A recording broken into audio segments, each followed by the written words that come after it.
Hello बच्चों, I am Rashmi your maths teacher. तो आज हम स्टार्ट कर रहे हैं क्लास 11 का चैप्टर 8 बाइनोमियल थ्योरम। तो उसकी 8.1 एक्सरसाइज का इंट्रोडक्शन देखते हैं।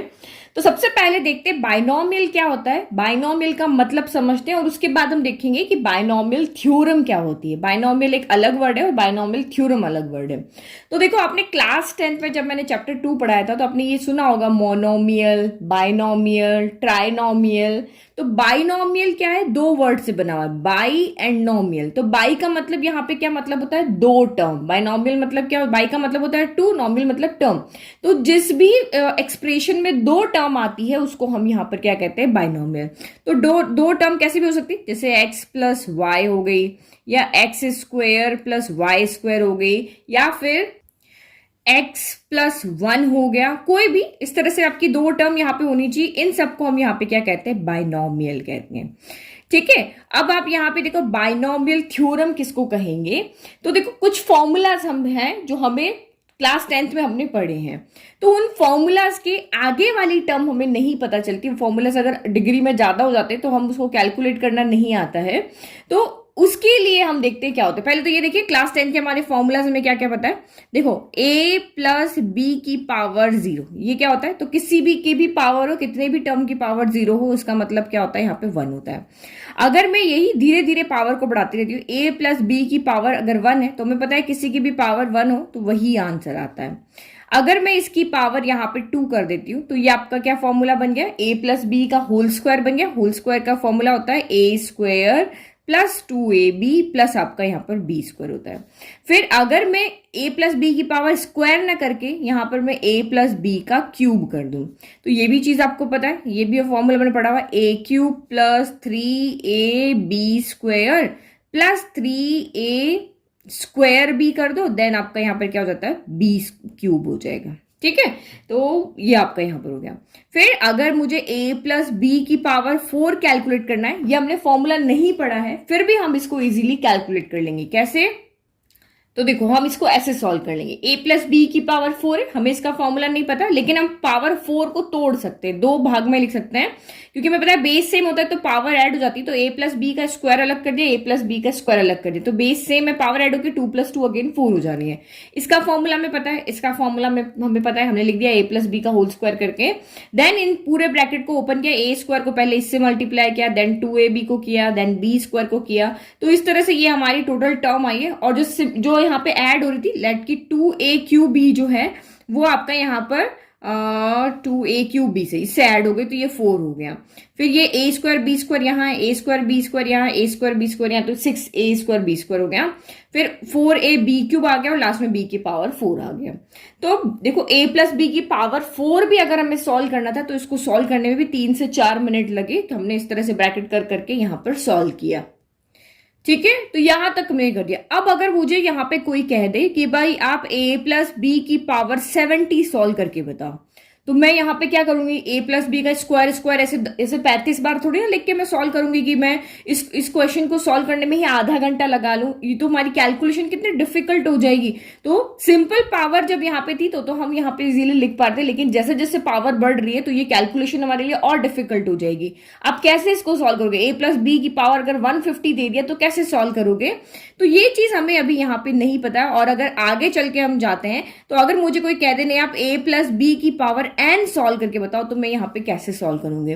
तो हायर पावर के लिए हमें पता है यहाँ पे डिफिकल्ट हो जाएगी, कैलकुलेशन बहुत हो जाएगी। तो इन हायर पावर को सॉल्व करने के लिए हम एक थ्योरम लेकर आए हैं जो है बाइनोमियल थ्योरम।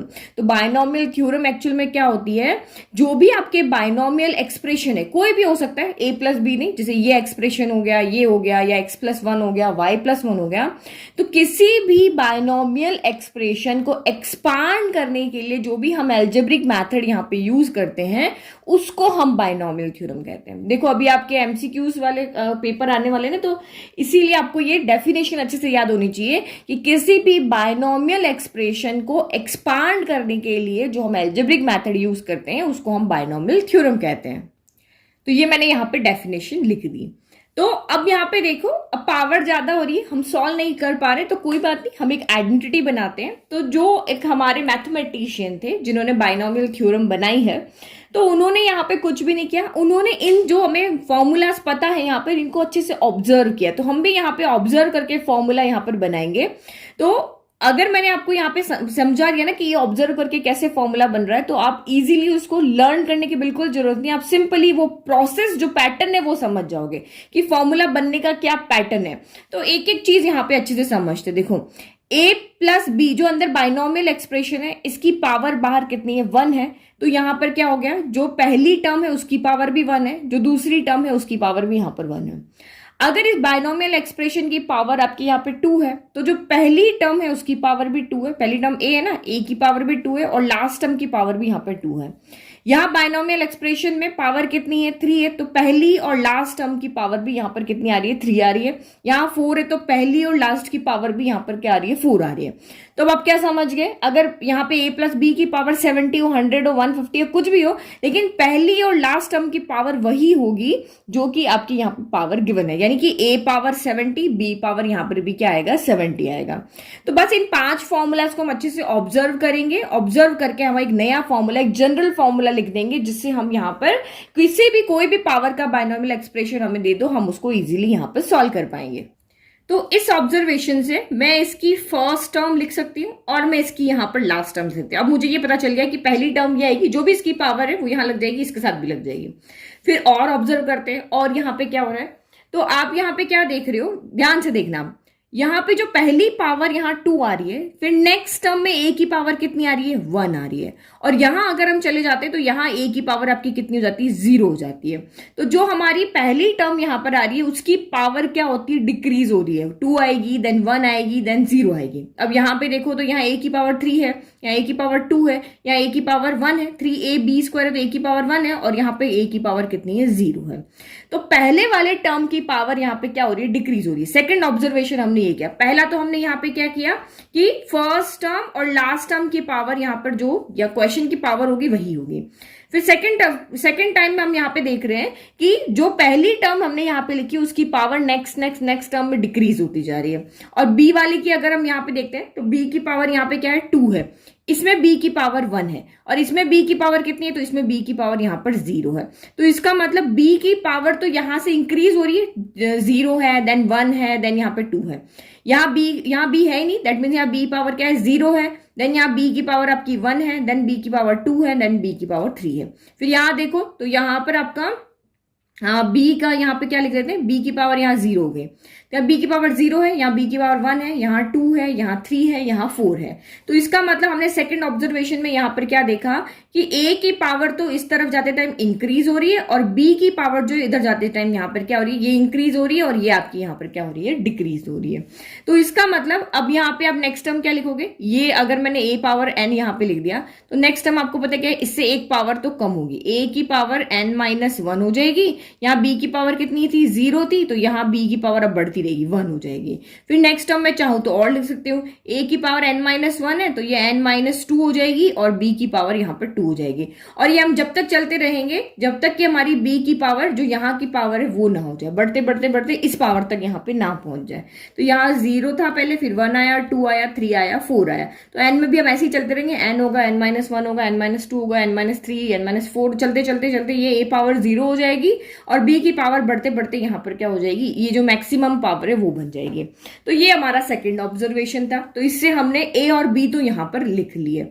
अब देखो टोटल नंबर ऑफ टर्म्स कितनी होगी, तो जब आपकी पावर यहाँ पे 0 है तो सिर्फ एक टर्म आ रही है, जब पावर यहाँ पर 1 है तो 2 टर्म आ रही है। इस पावर को हम यहाँ पे इंडेक्स कहते हैं। इस वाले चैप्टर में आप पावर को यहाँ पे क्या कहोगे, इंडेक्स कहोगे। तो जब पावर 1 है तो 2 टर्म आ रही है, जब पावर 2 है तो 3 टर्म आ रही है, जब पावर यहाँ पर 3 है, जब यहाँ बाइनोमियल एक्सप्रेशन की इंडेक्स यहाँ पे 3 है तो यहाँ पर हमारी 4 टर्म आ रही है, जब पावर 4 है तो 5 टर्म आ रही है। तो आप सिंपली यहाँ पे कह दोगे कि जब पावर यहाँ पर 70 है तो यहाँ पर 71 टर्म्स आएगी। जब यहाँ a प्लस बी की पावर n है तो यहाँ n+1 टर्म्स आएगी। नंबर ऑफ टर्म्स कितनी होगी, काउंट करोगे ना तो वो n+1 होगी। तो ये हमने एक और थर्ड ऑब्जर्वेशन देखा कि जो नंबर ऑफ टर्म्स होगी वो हमारी n+1 होगी, जो भी पावर होगी उससे एक ज्यादा नंबर ऑफ टर्म्स वहां पर होगी।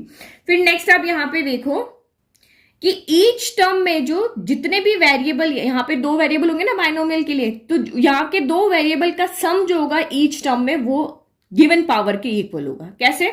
तो यहाँ पे देखते हैं, इसको छोड़ देते हैं, अभी यहाँ देखते हैं। तो ये 2 है ना, तो 0 + 2 कितना हो गया? 2 हो गया। a की पावर 1, b की पावर 1, तो 1 + 1 कितना हो गया? 2 हो गया।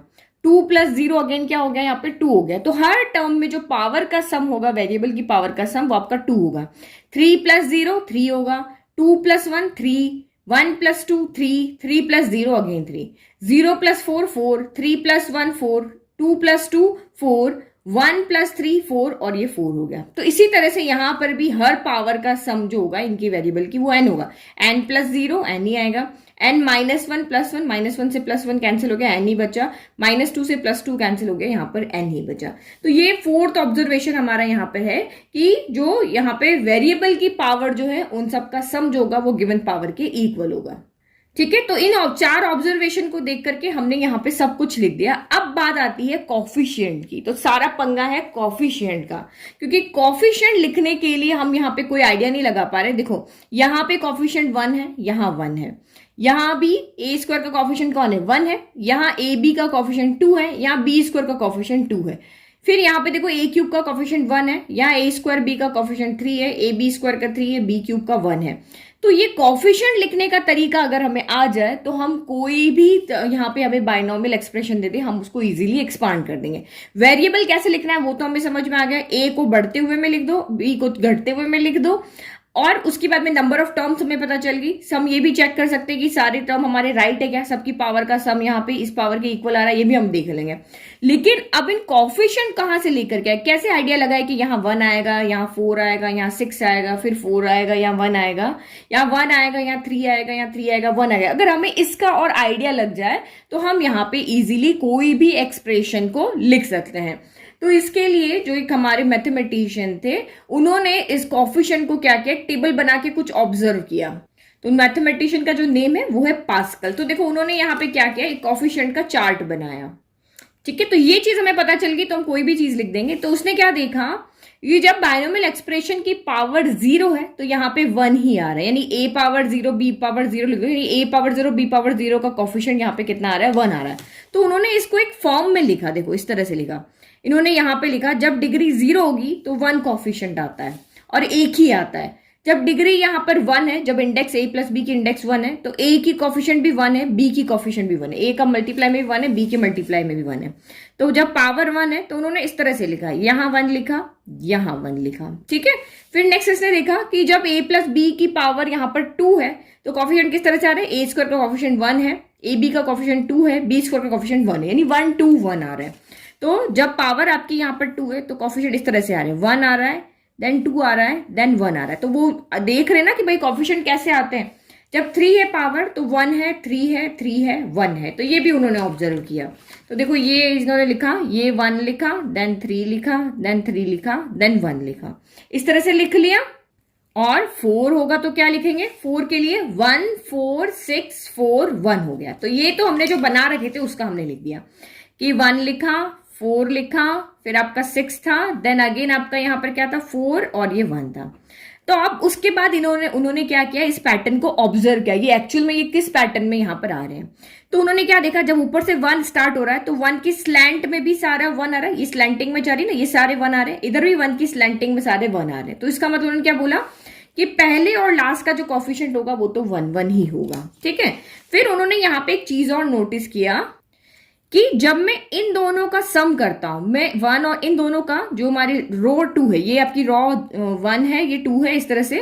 तो जब मैं इन दोनों का सम करता हूं तो मुझे नेक्स्ट वाले का, बीच वाले का कॉफिशिएंट मिल जाता है। जब मैं इन दोनों का सम करता हूं, अभी ये तो पता चल गया फर्स्ट और लास्ट का तो कॉफिशिएंट 1 ही होगा, अब बीच वाले लाने।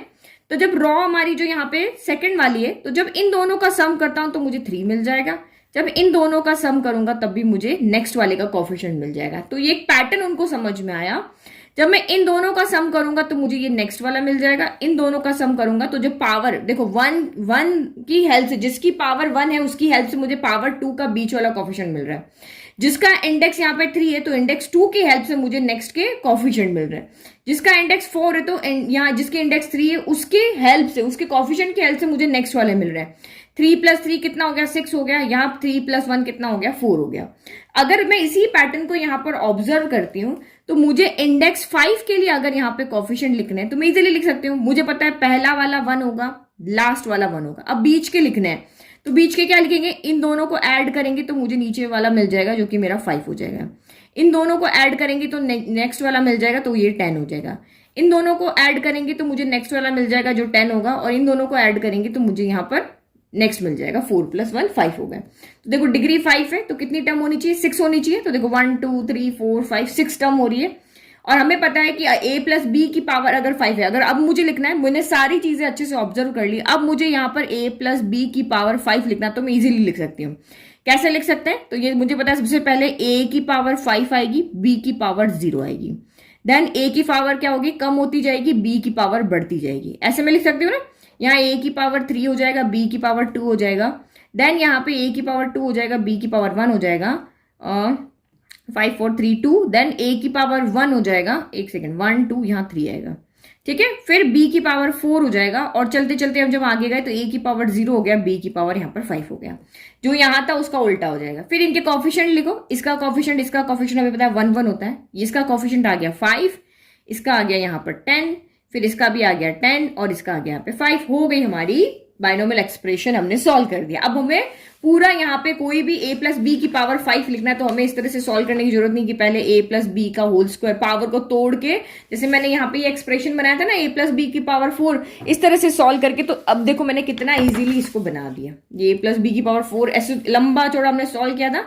अब हम यहाँ पे डायरेक्ट बना पा रहे कि a+b की पावर 4 लिखना है, a पावर 4 होगा, b पावर 0 होगा, a पावर आपका 3 होगा, b पावर 1 होगा, a पावर आपका 2 होगा, b पावर 2 होगा, a पावर आपका 1 होगा, b पावर 3 होगा, और फिर a पावर 0 होगा, b पावर 4 होगा। और कॉफिशिएंट लाने तो हमारे पास ये वाला जो पैटर्न है उससे हम अभी यहाँ पे लिख पा रहे हैं।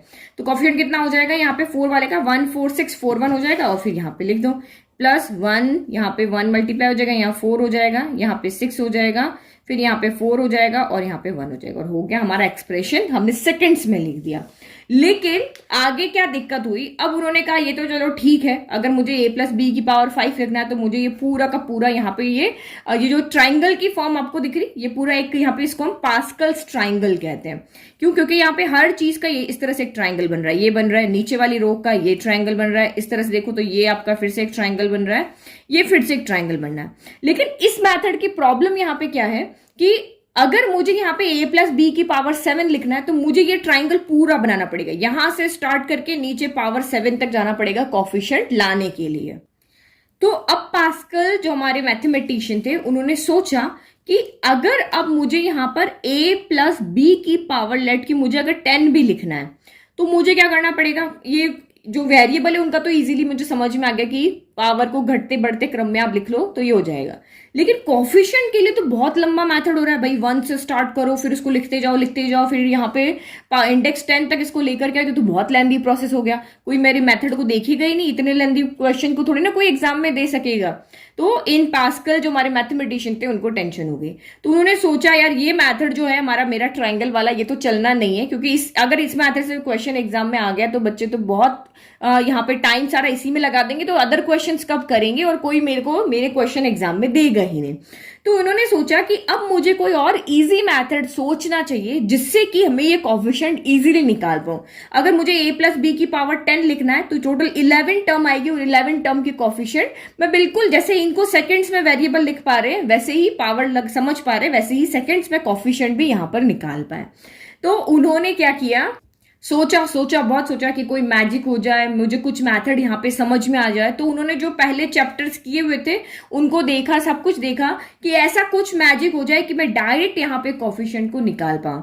तो फिर वो गए किसी फॉर्मूले की हेल्प लेने के लिए। तो वहां पर जाकर के उन्होंने क्या देखा कि उन्होंने कंसेप्ट ऑफ कॉम्बिनेशन को देखा। किसको देखा, कंसेप्ट ऑफ कॉम्बिनेशन, यानी एनसीआर वाला जो फॉर्मूला है ना, परम्यूटेशन कॉम्बिनेशन में पढ़ा है, तो उस फॉर्मूले ने बाइनोमियल थ्योरम की हेल्प किया। भाई तुम्हारे कोएफिशिएंट निकालने बहुत टफ काम हो रहा है, तो मैं तुम्हारी हेल्प करता हूं, मेरा फॉर्मूला तुम यूज करो, उससे तुम चाहे पावर 100 ही क्यों ना हो, तुम इजीली उनके कोएफिशिएंट बिना किसी इस ट्राइंगल को बनाए निकाल सकोगे। तो जो हमारा यहाँ पे कॉम्बिनेशन वाला फॉर्मूला था उसने पास्कल की हेल्प की, ताकि हम इस चैप्टर को इजीली सेकेंड्स में या कुछ टाइम में इसको सॉल्व कर पाए। तो ये रहा हमारा एनसीआर का फॉर्मूला। हमने परम्यूटेशन कॉम्बिनेशन चैप्टर पढ़ा, वहां देखा था एनसीआर क्या होता है, factorial N, factorial R, factorial N minus R होता है। और आर की क्या कंडीशन होती है, जो 0 के इक्वल हो सकता है, 0 से बड़ा हो सकता है, एन से छोटा और इक्वल यहां पे हो सकता है। तो देखो ये फॉर्मूला था, इस फॉर्मूले की हेल्प लेकर के और उन्होंने फिर से उस ट्राइंगल को बनाया और फिर देखा कि यस अब मेरे कोएफिशिएंट निकालने इजी हो रहे, मुझे पूरा ट्राइंगल निकालने की जरूरत नहीं है। तो भाई फॉर्मूला तो ये उससे लेकर के गए, फिर उन्होंने यहाँ पे चेक किया क्या इस फॉर्मूले से यही वैल्यू मेरी आ रही है। तो देखो उन्होंने 1 लाने के लिए क्या फॉर्मूला लगाया, 2 के लिए क्या किया, 3 के लिए क्या किया, और कैसे फॉर्मूला को भी एक पैटर्न की तरह यूज किया ताकि हमें यहां पर कुछ याद न रखना पड़े। तो यहां देखो, तो ये देखो एक बार हम यहाँ पे देख लेते हैं एन की वैल्यू यहाँ पे क्या क्या हो सकती है, यानी कि आपको क्वेश्चंस में पावर कहां तक आ सकती है। तो पावर में आपका इंटीजर्स हो सकते हैं, रैशनल नंबर्स हो सकते हैं, बट अभी जो हमारे सिलेबस में वो सारे होल नंबर्स है, 0 1 2 3 4 इस तरह के क्वेश्चंस यहाँ पर आएंगे। तो अभी सिर्फ हम इन्हीं नंबर्स के लिए सॉल्व करेंगे। तो आप यहाँ पे देखो ये हमारा फॉर्मूला है, इसमें हमें एन और आर की वैल्यू पुट करनी है। तो एन तो आपको जो भी आपकी पावर होगी वो हो जाएगा, यानी जो भी आपको यहाँ पे बाइनोमियल एक्सप्रेशन दिया होगा ना सॉल्व करने के लिए, तो जैसे a प्लस बी की पावर 2 है तो n 2 हो जाएगा, a प्लस बी की पावर 1 है तो n 1 हो जाएगा, a प्लस बी की पावर 3 है तो n आपका 3 हो जाएगा, 4 है तो 4 हो जाएगा। और r की वैल्यू हमेशा यहाँ पर होगी, पहले 0 रखेंगे, फिर 1 रखेंगे, फिर 2 रखेंगे, फिर 3 रखेंगे, जैसे जैसे जरूरत होगी वैसे रखते जाएंगे। और n क्या होगा, तो n आपका जो भी यहाँ पर a प्लस बी की पावर में जो होगा, ये पावर जो होगी वो आपका यहाँ पर n होगा।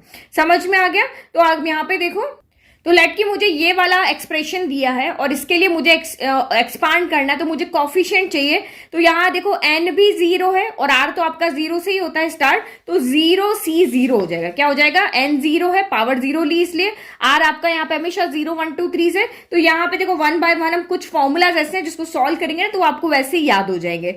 तो 0 c 0, तो 0 c 0 यहाँ पे क्या होता है, जब दोनों पावर यहाँ सेम होती है तो इक्वल क्या हो जाता है, 1 हो जाता है। क्योंकि नहीं आता है तो इसमें आप पुट करके देखो, तो फैक्टोरियल 0 क्या होता है, 1 होता है। तो फैक्टोरियल 0 1, ये फैक्टोरियल 0 आर भी आपका 0 1 और 0 माइनस 0 0 ही हो गया, तो ये भी आपका 1 1 आपका यहाँ पर क्या हो गया, 1 आ गया। फिर नेक्स्ट अगर मैं a प्लस बी के स्क्वायर की बात, यहाँ a प्लस बी के पावर 1 की बात करती हूँ, तो यहाँ पे मुझे क्या मिला है, n कितना मिल गया, n यहाँ के लिए हो गया है मेरा 1, और r इक्वल टू 2 टर्म मिलेगी, तो r इक्वल टू एक बार 0 होगा और एक बार 1 होगा, 2 टर्म आ रही है ना, तो 2 मिलेंगे। तो हम यहाँ से 2 वैल्यू निकालेंगे। तो देखो इसके लिए क्या हो जाएगा, इसके लिए तो आपका यहाँ पे हो जाएगा 1 c 0 और इसके लिए आपका यहाँ पर क्या हो जाएगा, 1 c 1 हो जाएगा। तो 1 c 0 और 1 c 1 दोनों की ही वैल्यू यहाँ पर क्या होती है, 1 ही होती है। तो कुछ कुछ चीजें आप यहाँ पर याद रख लोगे तो बहुत इजी क्वेश्चन सॉल्व हो जाएंगे, और कहीं पे भूल जाता है तो ये फॉर्मूला आपको याद रखना है, और 2-3 क्वेश्चन या 8.1 एक्सरसाइज सॉल्व करते ही आपको ये सारी चीजें यहाँ पे याद हो जाएगी। तो मेनली आपको सिर्फ 2 ही फॉर्मूला यहाँ पे याद रखना है कि एनसीआर जो होता है factorial N upon factorial R, factorial N minus R होता है, और एक और फॉर्मूला हमारे पास यहाँ पे होता है जो कि होता है NCR equal to NCN minus R होता है। ये दोनों फॉर्मूलाज की हेल्प से हम बहुत इजीली क्वेश्चंस को सॉल्व कर पाएंगे। ठीक है, तो इसको हम जब दोनों यहां पर सेम होते हैं, 0 c 0 कह दो, 1 c 1 कह दो, तो इनकी वैल्यू यानी कि एन सी एन जब होगा तो आपको यहाँ पे वैल्यू कितनी मिलेगी, आपकी 1 मिलेगी। और यहाँ पे देखो जब एन सी 0 होगा तब भी आपको वैल्यू यहाँ पर क्या मिलेगी, 1 मिलेगी। एन की जगह कोई भी हो, नीचे की तरफ अगर 0 आ रहा है तो वैल्यू आपको यहाँ पर क्या मिलेगी, 1 मिलेगी। तो ये 4 कंडीशन है जहां पर आपको वैल्यू क्या मिलने वाली है, 1 मिलने वाली है। तो अब हम 1 बाय 1 हमारे ट्राइंगल को कंप्लीट करते हैं। ठीक है, तो ये मैंने यहां पे लिख दिया। अब इसके लिए हमें कोफिशिएंट लिखने, तो मैंने आपको कहा था n क्या होगा, पावर होगी, और r 0 1 2 जो होल नंबर से स्टार्ट होगा। तो यहां पर ये सारे जो इंडेक्स को लिखा n होगी, तो ये आपका यहां पर क्या हो जाएगा, 0 c 0 आ जाएगा, जिसकी वैल्यू क्या हो जाएगी, 1 हो जाएगी। अभी हम देखते जाएंगे, उधर से कंपेयर करेंगे कोफिशिएंट को, अभी हम बना रहे देखो। फिर यहाँ पे क्या हो जाएगा, a प्लस बी की पावर 1 है, तो यहाँ पर क्या हो जाएगा, सबसे पहले n की वैल्यू कितनी हो गई, 1 हो गई, तो ये क्या हो जाएगा 1c 0 हो जाएगा और 1c यहाँ पर क्या हो जाएगा 1 हो जाएगा। ठीक है, ये दो टर्म आएगी ना, इसके लिए दो, आपको ये तो नंबर ऑफ टर्म तो बना पता है कि जितनी पावर होगी उससे एक टर्म ज्यादा आती है, तो यहाँ पर क्या हो जाएगा, पावर 1 है तो दो टर्म आएगी, पावर 0 है तो एक टर्म आएगी, तो 1c 0 भी 1 होता है, 1c 1 भी 1 होता है। देन आपकी यहाँ पे कितना है 2 है, तो ये क्या हो जाएगा आपका 2c 0 हो जाएगा, देन 2c 1 हो जाएगा, देन आपका 2c 2 हो जाएगा। जब तक ये इक्वल आ जाते हैं ना तब तक हमें सॉल्व करते रहेंगे। देखो यहाँ पे 0 0 एक बार में इक्वल आ गए, यहाँ दो टर्म में इक्वल आए और यहाँ पे कितने आए, तीसरी टर्म में इक्वल आए, तो 0 r को चलते रहना जब तक कि n के इक्वल नहीं हो जाए। फिर 3 के लिए यहाँ पे क्या हो जाएगा, तो 3c 0 आएगा, फिर आपका यहाँ पे 3c 1 आएगा, फिर आपका 3c 2 आएगा, फिर 3c 3 आएगा। तो देखो हमें याद करने की जरूरत ही नहीं, पावर के अकॉर्डिंग हम सिर्फ लिखते जा रहे हैं। अगर ये 4 है पावर तो क्या हो जाएगा 4c 0 हो जाएगा, 4c 1 हो जाएगा, 4c 2 हो जाएगा, 4c 3 हो जाएगा और ये यहाँ पर 4c 4 हो जाएगा। तो 2c 0 नीचे जब भी 0 आता है उसकी वैल्यू क्या होती है 1 होती है, तो ये भी आपका यहाँ पर क्या हो गया 1 हो गया, 4c 0 ये भी 1 हो गया। और दोनों वैल्यू जब सेम होती है तब भी वैल्यू 1 होती है, तो ये भी आपका 1 हो गया, ये भी 1 हो गया, ये भी 1 हो गया। तो नीचे जब भी 0 हो तब वैल्यू इक्वल 1 होगी और जब दोनों ऊपर नीचे r और n इक्वल हो जाए तब भी वैल्यू 1 होगी। इन सबको आप सॉल्व करके देख लोगे, 2c1 आपका 2 हो जाएगा, 3c1 आपका यहाँ पे कितना हो जाएगा 3 हो जाएगा, 3c2 होगा, ये भी आपका कितना हो जाएगा इक्वल टू 3 ही हो जाए। क्यों, क्योंकि 3c1 और 3c2 की वैल्यू इस फॉर्मूले से सेम होती है। देखो ये 3c2 है तो 3c1 है तो 3 माइनस 1 कितना होता है 2 होता है ना, तो ये 3c2 हो जाएगा, 3 माइनस 1 कर दिया, तो ये अभी आगे क्वेश्चन करेंगे ना और सॉल्व समझ में आ जाएगा। 4c1 तो 4c1 आपका यहाँ पर कितना हो जाएगा 4 हो जाएगा और 4c2 को हम जब सॉल्व करेंगे इसी फॉर्मूले में वैल्यू पुट करके तो ये आपका 6 होगा और ये आपका यहाँ पे 4c3 4c1 4c3 सेम होंगे इस फॉर्मूले की हेल्प से और ये 1 हो गया। तो आप मुझे चाहे कोई भी आइडेंटिटी यहाँ पे लगा करके कोई भी इंडेक्स लगा करके दे दे, मैं आराम से कॉफिशिएंट लिख सकती हूँ, मैं आराम से वेरिएबल्स को लिख सकती हूँ, मैं आराम से उसकी सारी टर्म्स लिख सकती हूँ बिना किसी ट्राइंगल को शुरू से बनाए हुए। तो इस मेथड को, इस पैटर्न को ऑब्जर्व करके हम पास्कल के ट्राइंगल की कोई भी रो लिख सकते हैं। मुझे कहे कि a प्लस बी की पावर 9 लिखना है तो मैं यहाँ पर टोटल जो 10 टर्म्स आएगी वो सारी की सारी यहाँ पे लिख सकती हूँ। जैसे यहाँ पे देखो ये a प्लस बी की पावर 4 है ना, अगर मुझे यहाँ पर a प्लस बी की पावर 7 दी होती तो मैं यहाँ पे उसके सारे कोफिशिएंट लिख सकती हूँ। कैसे, n कौन हो गया 7 हो गया, तो 7c कितना हो गया 0 हो गया, नेक्स्ट 7c 1 आएगा, नेक्स्ट 7c 2 आएगा, 7c 3 आएगा, 7c 4 आएगा, 7c 5 आएगा, जब तक लिखते जाएंगे जब तक ये दोनों इक्वल नहीं हो जाए। 7c 6 आ जाएगा और ये 7c 7 आ जाएगा। पावर 7 है तो देखो 8 टर्म होनी चाहिए, 1 2 3 4 5 6 7 8 और बाकी आपको यहाँ पे तो लिखने आता, पहले वाले टर्म का क्या हो जाता है a पावर 7 हो जाता है और b पावर यहाँ पे क्या होता है 0, तो b पावर 0 1 होता है तो हम नहीं लिख रहे हैं। फिर नेक्स्ट टर्म में अब कम होती जाएगी, a की पावर 6 हो जाएगी, b की पावर 0 थी यहाँ 1 हो जाएगी। फिर यहाँ इस 7c2 के साथ क्या होगा, a की पावर 5 हो जाएगी, b की पावर 2 हो जाएगी। फिर यहाँ पे क्या होगा, a की पावर 4 हो जाएगी, b की पावर 3 हो जाएगी। नेक्स्ट a की पावर यहाँ पे 3 हो जाएगी और b की पावर यहाँ पे कितनी हो जाएगी, तो 4 हो जाएगी। ये कम हो रही है, ये बढ़ रही है ना, ठीक है। तो ये हमारी 3 हो गई, ये 4 हो गई। फिर नेक्स्ट यहाँ पे क्या हो जाएगा, a की पावर 2 हो जाएगी, b की पावर यहाँ पे 5 हो जाएगी। फिर ये बीच में प्लस, यहाँ a की पावर 1 हो जाएगी और b की पावर 6 हो जाएगी और यहाँ पे क्या हो जाएगी, a की पावर 0 हो जाएगी और b की पावर 7 हो जाएगी। देखो मैंने बिना किसी लेंदी मेथड के विद इन सेकेंड्स में ये पूरी की पूरी यहाँ पे मैंने इस a प्लस बी की पावर 7 का एक्सपांड करके दिखा दिया। तो जनरल फॉर्म में क्या होगा, हमें कोई फॉर्मूला यहाँ पे याद रखने की जरूरत नहीं है, हमें जो पैटर्न पता है उस पैटर्न से हम यहाँ पे लिख सकते हैं, लेकिन फॉर्मूला भी हमें पता होना चाहिए। तो इसी को हम यहाँ पे क्या करते हैं, जनरल फॉर्म में लिख करके देखते हैं, ठीक है। तो a और b की जगह आपका एक्स वाई भी हो सकता है, यहाँ वेरिएबल कुछ भी हो सकता है। तो a प्लस बी की पावर n है, तो अब आपको यहाँ पे सबसे पहले पता है a की पावर क्या आएगी, n आएगी और b की पावर क्या आएगी, 0 आएगी। तो b पावर 0 1 होता तो नहीं लिख रहे हैं इसको। और सबसे पहले n है तो n c कितना हो जाएगा, r सबसे पहले 0 से स्टार्ट होगा, n तो n ही रहेगा, ये हो गया। फिर यहाँ पे क्या हो जाएगा, a की पावर 1 कम हो जाएगी, n था तो n माइनस 1 हो जाएगी और b की पावर यहाँ पर 1 हो जाएगी। अब b की पावर यहाँ 0 थी तो अब 1 हो जाएगी और यहाँ पे n c 0 बढ़ के एक आपका यहाँ पे 1 हो जाएगा। ये ऊपर तो सेम रहेंगे, नीचे आपके यहाँ पे बढ़ते जाएंगे।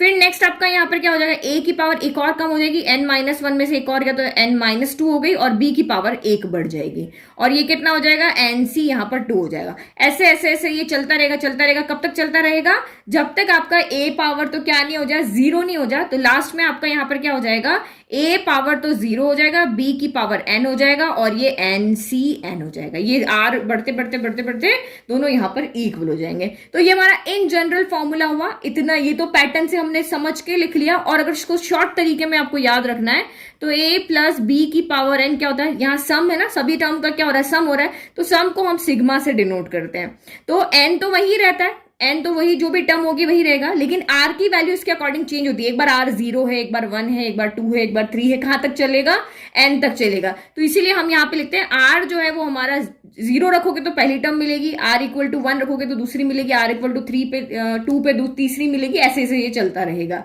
फिर अब आप यहाँ पे देखो, इस फर्स्ट टर्म को छोड़ो, यहां से आप देखते हैं। तो सबसे पहले आपका यहाँ पर क्या हो जाएगा, NCR हो जाएगा, क्योंकि R की वैल्यू चेंज हो रही है ना, 0 हो रही है, फिर 1 हो रही है, फिर 2 हो रही है, 3 हो रही है, तो ये NCR हो गया। N तो चेंज हो ही नहीं रहा, N तो हमेशा वही रहेगा। R की वैल्यू चेंज हो रही है तो R जो भी यहाँ रखोगे वो यहाँ आ जाएगा। फिर A की पावर कितनी हो रही है, तो A की पावर हमेशा यहाँ पे क्या हो रही है, कम हो रही है। अब कम कैसे हो रही है, देखो R यहाँ पे आपका क्या था, यहाँ पे R 0 है ना, यहाँ पे R क्या है, 0 है, तो यहाँ n-0 है। यहाँ पे R कितना है, 1 है, तो यहाँ n-1 है। यहाँ पे R2 है, NCR ही तो होता है, यहाँ R2 है तो ये n-2 है, यानी कि R जितना भी होगा उतने में से इसको हम सब्ट्रैक्ट कर लेंगे। 1 था तो 1 सब्ट्रैक्ट किया, 2 था तो 2 सब्ट्रैक्ट किया, और यहाँ पे इसी तरह से ये चलता रहेगा। तो A की पावर कितनी हो जाएगी, n-r हो जाएगी, और B की पावर तो हमेशा R ही रहेगी। जब यहाँ पे 0 थे तो B की पावर 0 था, ये भी देख लो, ये लो B पावर 0। यहाँ पे R1 है तो B पावर 1 है, यहाँ R2 है तो B पावर 2 है, यहाँ Rn है तो B पावर यहाँ पर क्या है, n है, और जब Rn हो गया तो n-n तो ये आपका 0 हो गया। तो ये शॉर्ट तरीका है हमारा फॉर्मूला को याद रखने का। ठीक है, तो मेरे हिसाब से तो अब आपको फॉर्मूला याद रखने की जरूरत भी नहीं है भाई। पास्कल मैथमेटिशियन ने हमें इतना अच्छा पैटर्न समझा दिया इसको लिखने का कि मुझे कोई भी फॉर्मूला याद रखने की जरूरत नहीं, मुझे जो पावर आएगी मुझे उस पैटर्न से यहाँ पर लिख दूंगी। लेकिन अगर कोई फॉर्मूला पूछे तो आपको आना भी तो चाहिए। तो अब आपके दिमाग में आ रहा होगा, मैम आपने सारे प्लस प्लस वाले ही लिखे, यहाँ क्या माइनस वाले क्वेश्चन नहीं आएंगे। a माइनस बी की पावर क्यूब हमें पता है, a माइनस बी का स्क्वायर हमें पता है, a माइनस बी का पावर 4 भी हम यहाँ लिख सकते हैं। तो क्या a माइनस बी में कभी क्वेश्चन नहीं आएंगे, तो आएंगे, लेकिन उसको सॉल्व कैसे करेंगे। तो इसी फॉर्मूले के कुछ स्पेशल केसेस हम यहाँ पे देखते हैं। फर्स्ट, ये हमारा जो मेन फॉर्मूला है वो हमें याद है, इसी से देख करके और हम यहाँ पे आइडिया लगाएंगे। अब लेट के आपको कोई क्वेश्चन पूछा कि आप यहाँ पर x माइनस वाई की पावर n को सॉल्व करके बताओ। फिर हमने तो a प्लस बी, या ये क्वेश्चन है ना, हमने तो a प्लस बी में फॉर्मूला देखा है, x माइनस वाई को कैसे करें।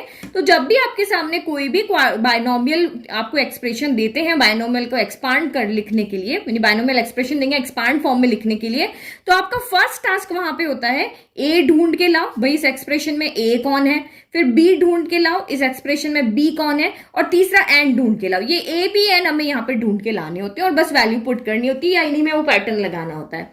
तो हमारे पास फॉर्मूला प्लस वाला है, तो क्या मैं इसको ऐसे नहीं लिख सकती हूँ, x प्लस ये y माइनस का है ना, तो इसको पकड़ा दो भाई, तुम अपने साथ में ले जाओ, मुझे प्लस का फॉर्मूला पता है तो मैं इसको प्लस में चेंज कर देती हूँ। तो अब इस फॉर्मूले के अकॉर्डिंग अगर देखें तो मेरा a कौन है, तो x हो गया, b कौन है, तो माइनस का y हो गया, और n तो हमारा यहाँ पर n ही है। तो अब आप यहाँ पे क्या करोगे, जहां जहां भी आपको a दिख रहा है ना वो x रख दो, यहाँ x आ जाएगा, यहाँ x आ जाएगा, यहाँ x आ जाएगा, और b जहां जहां भी है माइनस y हो जाएगा, यहाँ माइनस y की पावर 0 हो जाएगा, माइनस y की पावर 1 हो जाएगा, माइनस y की पावर 2 हो जाएगा। अब हमें पावर तो सॉल्व करने आती है, कहीं पे -1 की पावर 1 आएगा, कहीं पे -1 की पावर 2 आएगा, यानी एक बार इवन आएगी और एक बार ऑड आएगा। तो हमें पता है नेगेटिव की पावर जब भी ऑड आती है तो ये -y बन जाएगा, चाहे 1 आए, चाहे यहाँ पे 3 आए, चाहे 5 आए, 7 आए, ऐसे करके जब भी ऑड पावर आएगी तो ये -1y ही रहेगा। और जब भी यहाँ पे -y की पावर 2 आए, 4 आए, 6 आए, 8 आए, या 0 आए, तो ये जब भी इस तरह से आपकी इवन पावर आएगी तो हमें पता है कि इवन पावर जब भी यहाँ पर होगी तो जो -y है वो आपका यहाँ पर +y बन जाएगा। तो बस और क्या करना है, सॉल्व ही तो करना है, एक ही मेथड में रखा और ये हो गया। अब अगर आपको कहे कि नहीं मैं तो x को हटा करके मैं यहाँ पर कर देती हूँ 1 + x की पावर पावर n कर दो। तो बाइनोमियल तो कुछ भी हो सकता है, दो टर्म होनी चाहिए। तो अब इसमें से फिर से पहचानो, तो आप यहाँ पे क्या लिखोगे, a कौन है मेरा 1 है, b कौन है मेरा x है, और n मेरा यहाँ पर n ही है। तो बस अब इसमें आप पुट कर दो फॉर्मूले में, a की जगह 1, 1 की पावर तो जो मर्जी लगा लो वो तो 1 ही रहेगा। तो भाई a इसमें से पूरा का पूरा हट जाएगा, क्योंकि 1 मल्टीप्लाई होके तो वही रहेंगे, तो n वाली टर्म आएगी और b वाली आएगी, क्योंकि b की जगह x है। और यही मुझे क्वेश्चन इस तरह से पूछ रहे कि 1 माइनस एक्स की पावर n लिखो, तो नेगेटिव तो आपको वैसे भी सॉल्व करने आ गया। इसको आप कैसे लिखोगे, 1 कर दोगे, प्लस कर दोगे, और ये माइनस इधर दे दोगे। तो बस अब आप यहां से a कौन हो गया, a1 हो गया, b कौन हो गया, तो माइनस का x हो गया, और n यहां पर कौन हो गया, आपका n ही हो गया। बस हम तो पुट करके सॉल्व कर लेंगे। मतलब इस पूरे इंट्रोडक्शन का यहाँ पे क्या पूरा कंक्लूजन निकाले तो हमें कुछ भी याद नहीं रखना है। हमने इतना अच्छे से इसको समझ लिया है कि मुझे कोई भी बाइनोमियल का क्वेश्चन दे दे तो मैं यहाँ पे उसको इजीली, एक पैटर्न मुझे पता है उससे मैं एक्सपांड यहाँ पे कर सकता हूं या कर सकती हूं। ठीक है, तो बहुत सिंपल और बहुत इजी चैप्टर है आपका ये। अभी भी इसमें से, इस टॉपिक में से या इसमें 8.1 के इंट्रोडक्शन में से आपको कुछ भी समझ में नहीं आया है तो आप मुझे कमेंट करके बताना कि यहाँ पे ये चीज मुझे समझ में नहीं आई है। ठीक है, लेकिन फॉर्मूला पैटर्न आपको लिखना आता है, समेशन के फॉर्म में आप इसको लिख लोगे, a की पावर n माइनस आर होता है, इसको मत भूलना। इसमें बहुत से बच्चे यहाँ पे a की पावर n माइनस आर लिखना भूल जाते हैं। ठीक है, तो ये चीज आप अच्छे से यहाँ पे याद कर लेना। याद करना, एक फॉर्मूला अगर आपको पूछते हैं तो आपको पता होना चाहिए, अदरवाइज आपको पैटर्न पता है उससे आप लिख लोगे। Thank you.